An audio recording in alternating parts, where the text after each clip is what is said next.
E estivemos até agora aguardando o professor Mauriase, mas por questões que ele já tinha comunicado previamente, limitações relacionadas à questão de saúde, ele falou que poderia ou não, né, se unir a nós hoje.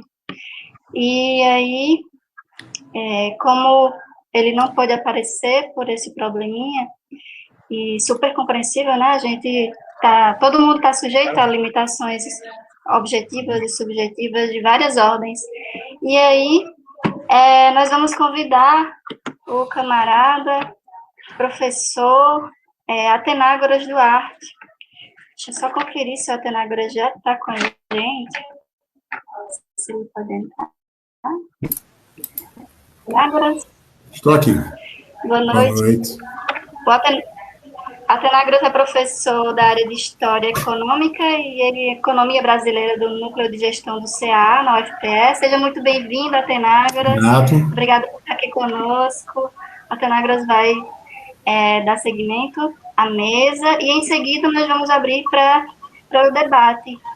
Para quem tiver alguma questão, quiser dialogar com o professor Romero, professor Atenágoras, fique à vontade. A gente pode poder somar aí na batalha das ideias. Muito boa noite, Atenágoras. Boa noite a todos. Primeiro, é preciso ser muito sincero na situação, porque eu realmente contava que o Mauro pudesse participar.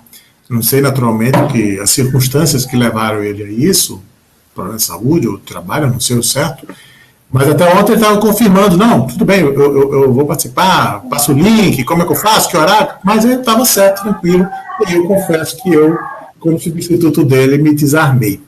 Mas acho que dá para tratar do ponto fundamental, porque ele é bem consolidado em termos de esquerda, na tradição marxista, e alguns elementos que são importantes enquanto legado, que ultrapassam o fenômeno em si, e que, na verdade, a gente carrega na própria cultura marxista, na própria cultura socialista, o legado que trazemos da Comuna. Então, é esse aspecto que eu queria, obviamente que não com a propriedade, com a profundidade do Mauro, mas dá para contribuir para o debate, tratando dessa questão. Então, eu queria organizar tratando da seguinte forma.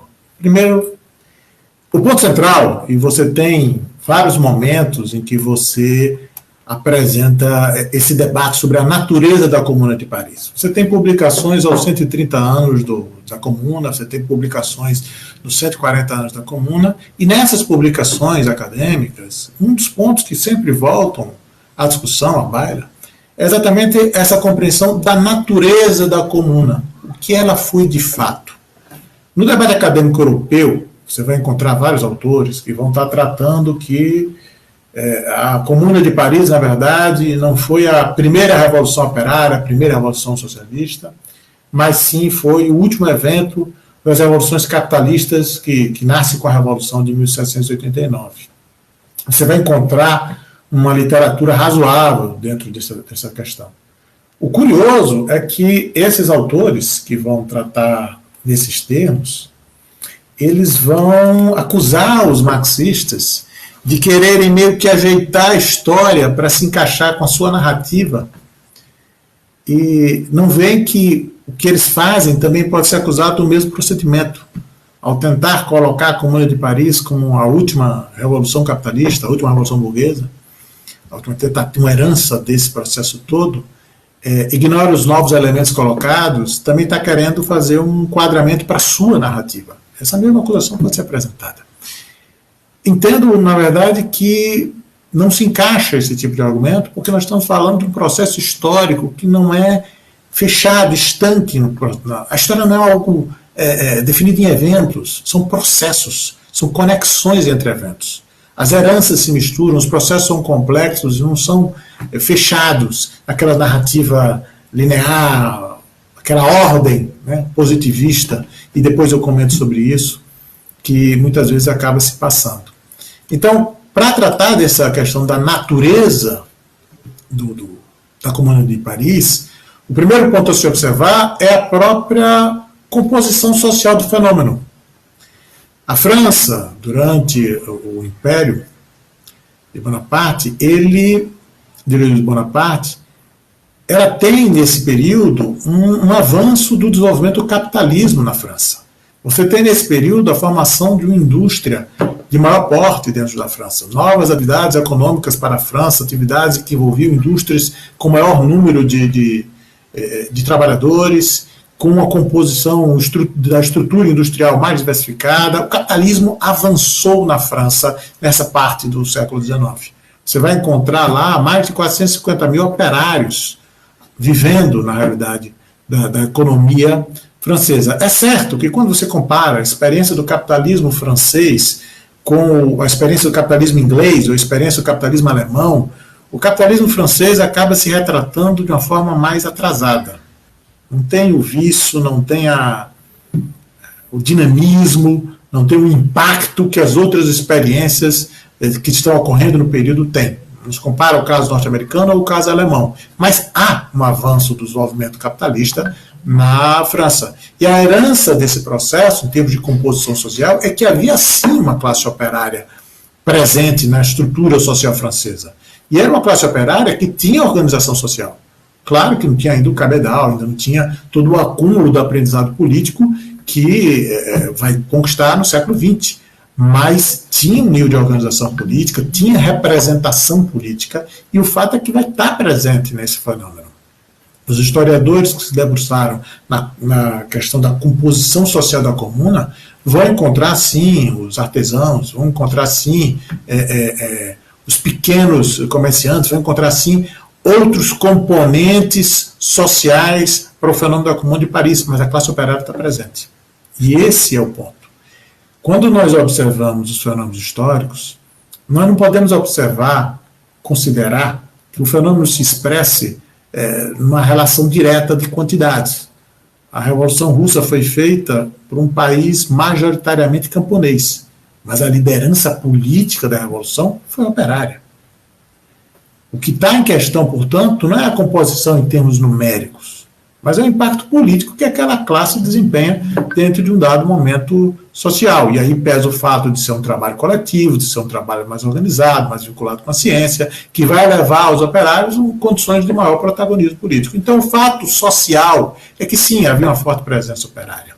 Do ponto de vista político, é registrado, havia, sim, uma presença de movimentos socialistas, embora não apenas os socialistas tivessem no processo. Em um dado momento, o próprio Marx vai comentar que socialistas não eram nem maioria na direção do movimento, mas existe este componente presente no movimento.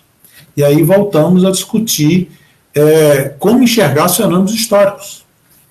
Eu acho que duas dimensões precisam ser consideradas nessa comparação.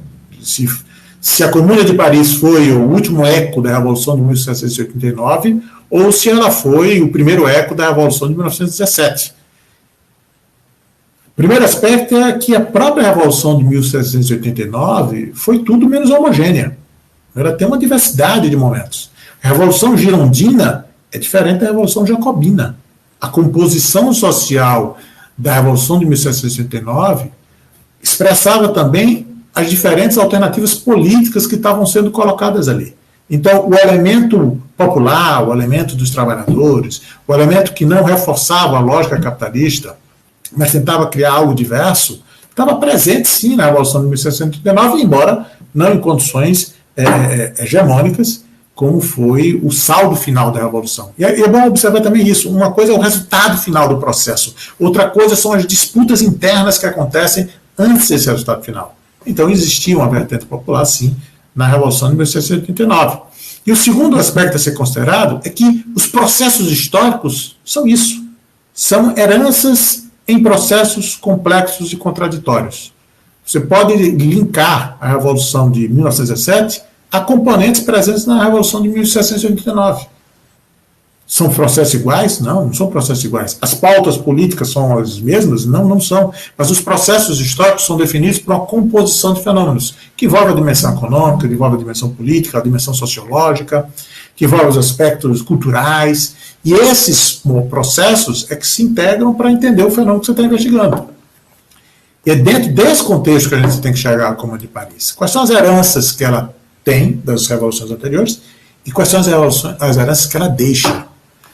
Dado o nosso contexto aflitivo, nosso contexto histórico atual, eu vou me concentrar na herança que ela deixa para o nosso momento histórico, e não tanto as heranças, as contribuições históricas que levaram à Revolução, à Comuna de Paris, em 1871. Então, é essa parte que eu queria enfatizar. Mas para poder ver essa herança do que deixa, tem mais um ponto que precisa ser fazer o ajuste de contas. Né? Quando você pega a alegação de que não, a Comuna de Paris não foi uma experiência socialista, há muita ênfase na questão da pauta econômica. Veja, uma revolução não é um decreto. A revolução é um processo. A Revolução Cubana, quando ocorreu, não se dizia socialista. Se disse socialista mais adiante. A Revolução Russa, quando ocorreu, não alcançou toda a sua agenda política em 72 dias. Os processos históricos envolvem agendas que vão sendo executadas e que vão enfrentar dificuldades ou não para serem implementadas. Cobrar de uma experiência de 72 dias uma consistência numa agenda política, numa agenda econômica, é pedir demais. É um processo de uma situação de guerra, de ameaça imediata de guerra, e a agenda que foi colocada foi em resposta às circunstâncias dadas. É querer demais colocar para um processo de 2 dias o tamanho e peso de uma agenda que de fato não existia, enquanto força econômica, força política dentro do movimento, mas que também não dá para cobrar muitos efeitos quanto a isso em tão curto período de tempo.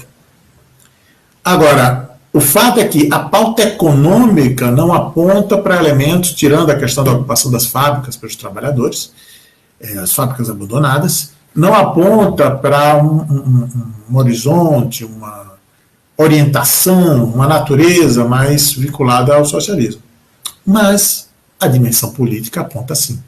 Porque a dimensão política da Comuna de Paris é exatamente o que hoje nós chamamos de busca pelo poder popular. Nas circunstâncias da França da segunda metade do século XIX. Mas há, sim, uma vocação, uma orientação, uma cultura de ampliação do poder para a incorporação do povo no exercício desse poder. E é essa dimensão política que é a principal herança da experiência da Comuna de Paris. Não os eventos econômicos específicos, as circunstâncias específicas, mas essa herança desse legado de busca pelo poder popular. Antes de entrar nessa questão do legado, só para observar que esse confronto entre essas interpretações históricas da natureza da experiência comum de Paris revela muito para mim, no meu entendimento, muito dessa questão do método que se investiga a história. O positivismo busca homogeneizar muito o diverso, porque existe uma ordem a ser seguida. Já a dialética vai ver a unidade do diverso. E é exatamente por compreender que uma dada realidade complexa, fenômenos antagônicos, divergentes, convivem, e é exatamente nesse contexto que surgem as crises, e que são superadas as crises, é que a dialética tem muito mais condições de compreender quais são as heranças recebidas e quais são as heranças deixadas pela Comuna de Paris, do que a visão de história segundo a tradição positivista. Isso é só para fechar o ponto de qual é a natureza da Comuna de Paris. A natureza da Comuna de Paris é uma experiência popular. Uma experiência popular com forte presença, como nas palavras de Marx, essencialmente operária, não exclusivamente operária, mas essencialmente operária, em que a presença da classe operária dá o conteúdo principal do norte de onde se quer chegar.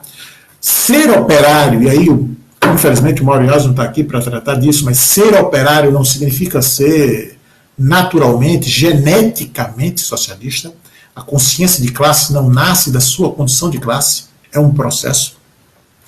A condição de classe estabelece o ambiente sobre o qual suas ideias vão ser elaboradas. Mas você pode ser um operário fascista, você pode ser um operário defensor do capitalismo, você pode ser um operário defensor da fuga da política, da rejeição à política, da incorporação. Então não é a condição operária que estabelece por si só a natureza do programa político que vai ser formulado.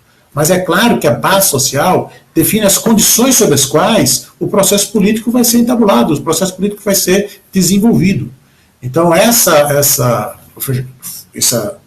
feche sobre a natureza do que foi a Comuna, eu acho que o ponto central foi uma experiência de poder popular, nas circunstâncias da França de 1871. Quais são os legados? Como há a diversidade de setores sociais envolvidos, como há a diversidade de programas políticos disputando espaço, você pode alegar que o legado fica para mais de uma corrente. Os republicanos podem requerer o legado da Comuna de Paris. Os comunistas também. Tem um dos textos sobre o aniversário de 140 anos da Comuna que vai chamar a atenção que teve um ano na França e que foram feitos 5 passeatas diferentes para comemorar a Comuna de Paris. Cada uma saindo de um lugar diferente, buscando um significado diferente a destacar para a Comuna. Foi uma forma de ilustrar que mesmo na França a herança deixada é controversa e cada força, cada segmento puxa para si essa herança como sendo sua. E eu sinto, inclusive, nesse artigo, que um dos eventos promovidos foi promovido por um prefeito de Paris de linha de direita, que tentou puxar para si a herança de Comuna como sendo algo que lhe atendesse também, que lhe atacasse também, que lhe coubesse também. Então, sim, dado que é um fenômeno complexo com diferentes vetores, você pode puxar diferentes legados para diferentes setores sociais. Agora, qual é o legado que fica para as experiências dos trabalhadores? A questão econômica, que não podia ser resolvida nos marcos 72 dias, mas que a sua ausência na compreensão da luta política não foi decisiva para a sobrevivência ou para a não sobrevivência da Comuna. Em 72 dias você não implanta um programa econômico. Mas é claro que você precisa ter a compreensão que precisa ter este programa a ser construído desde o início para poder chegar em algum lugar. Então não é o ponto central para a avaliação da Comuna de Paris, mas sim, é algo que qualquer experiência de trabalhadores precisa ter. E o ponto central que é a dimensão política. Aí a dimensão política é que nós entramos em 2 características que eu queria chamar a atenção. Primeiro, a genuidade na condução da política.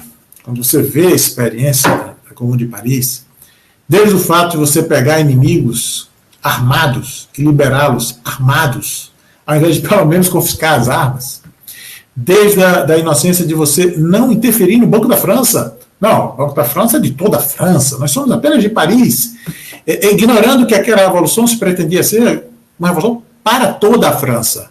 e que, portanto, os recursos do Banco da França tinham que ser orientados para isso. Mas eles não interferiram e não mexeram.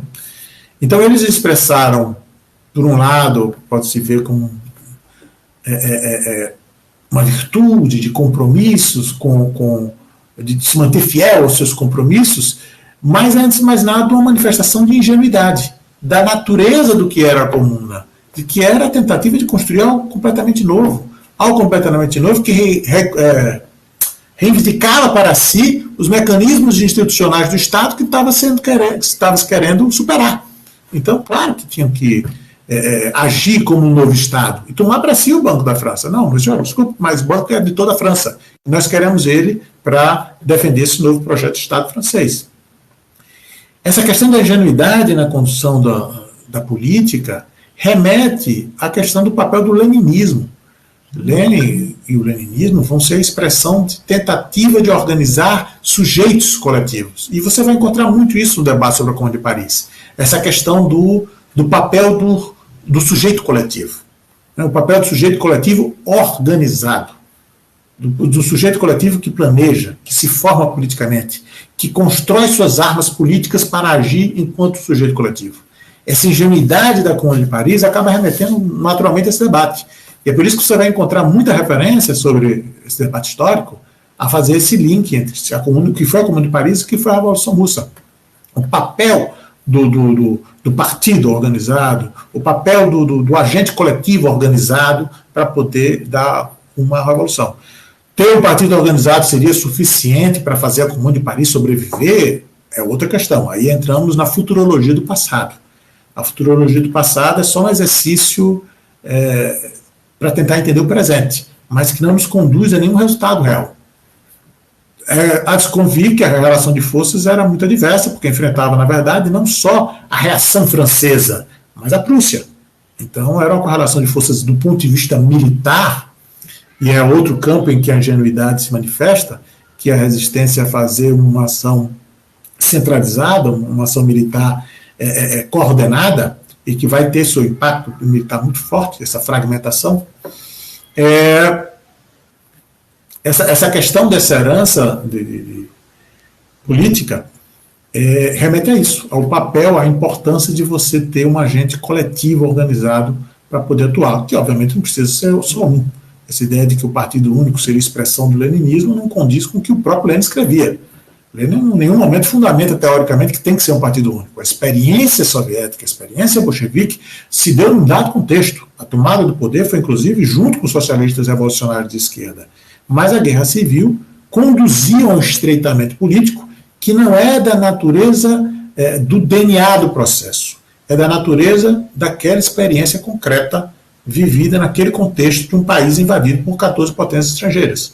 Então, é dentro do contexto da guerra civil que se explica aquele fenômeno de partido único. Não é uma necessidade teórica concebida nem por Marx, nem por Lenin. E para finalizar, eu não sei quanto é que está no tempo, mas para centralizar, eu acho que a principal herança, o principal legado, remete ao debate atual, que é a natureza do que é uma ditadura do proletariado. E aí eu não vou discutir o fenômeno em si na Comuna de Paris, isso não é tratado dessa forma, isso não é objeto da comuna, mas é a herança da comuna em termos de compreender o que é um Estado conduzido pelo proletariado. Eu acrescento uma palavra nessa questão. Nós estamos falando de uma ditadura estrutural do proletariado. Você tem as estruturas sociais e você tem as instituições. Em um dado momento, o Lenin vai até falar de ditadura democrática do proletariado.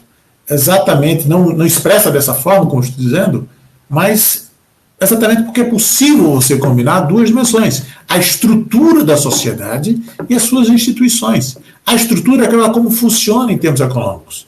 Qualquer país capitalista é uma ditadura da classe capitalista, porque não importa quais sejam as regras, vence quem tem o poder econômico. E quem tem o poder econômico é a classe capitalista. Então você pode ter um Estado, uma ampla democracia de existência dos partidos, mas ganha as eleições quem tem mais recursos para bancar as eleições. Você pode ter até um financiamento público para os processos eleitorais, mas as eleições não acontecem apenas naqueles dias. As eleições são resultado do nível de consciência que as pessoas formam pelo que elas são informadas no dia a dia. Todo dia é dia de disputa eleitoral. E as empresas de comunicação garantem a vinculação da sua ideologia como se fosse notícia. Basta acompanhar as empresas de comunicação para ver como isso é contundente. O caso da reforma da Previdência foi escandaloso. As empresas de comunicação só colocavam uma visão, a visão da classe capitalista, do grande capital. Qualquer outra alternativa era completamente invisibilizado. Então, mesmo que você tenha que o processo eleitoral em si seja um pouco mais democrático, você tem que o funcionamento da sociedade é no sentido de dar garantia de que o detentor do poder político será o detentor do poder econômico. Se você tem essa compreensão, você pode pensar perfeitamente numa situação de uma ditadura estrutural do proletariado com ampla democracia institucional. Pode ter os mais amplos direitos, porque quem vai controlar os meios de comunicação é quem controla a economia, e quem controla a economia é o proletariado. Quem controla a educação é a maioria da população, é o proletariado. Quem controla os mecanismos através dos quais as ideias são difundidas, são formuladas, quem consegue garantir espaços para que a democracia se manifeste de fato, é quem controla o poder econômico. Então, ao garantir o poder econômico para a classe trabalhadora, que é a maioria da sociedade, você garante que ela detém torna-se uma ditadura, porque quem manda, no final das contas, é o detentor do poder econômico, e que, ao mesmo tempo, é amplamente democrático. Não só por ser da maioria da sociedade, mas porque a democracia institucional é perfeitamente compatível com a ditadura estrutural. O ponto central aqui é qual é a classe social que manda. Esse é o ponto central. Se a classe social que manda é a majoritária, a classe dos trabalhadores, dando a elas o poder econômico, não tem problema nenhum a mais ampla garantia de liberdades individuais para os capitalistas falarem o que quiserem, como quiserem. Os mecanismos de disputa política vão estar sob o controle do proletariado. Eu acho que esse é o legado, essa é a herança que eu acho que chama mais atenção. Está diretamente relacionado à Comuna de Paris? Não, o legado extrapola o evento em si. A herança que fica se estende para além do evento nos seus limites específicos. É por isso que é uma herança. É uma característica, e essa característica é o papel da participação popular, que fica para as próximas gerações, e que as próximas gerações leem a sua realidade atual com esses olhos, com essa variável que está sendo considerada como central, que nesse caso é uma forma de construção de poder popular. É isso.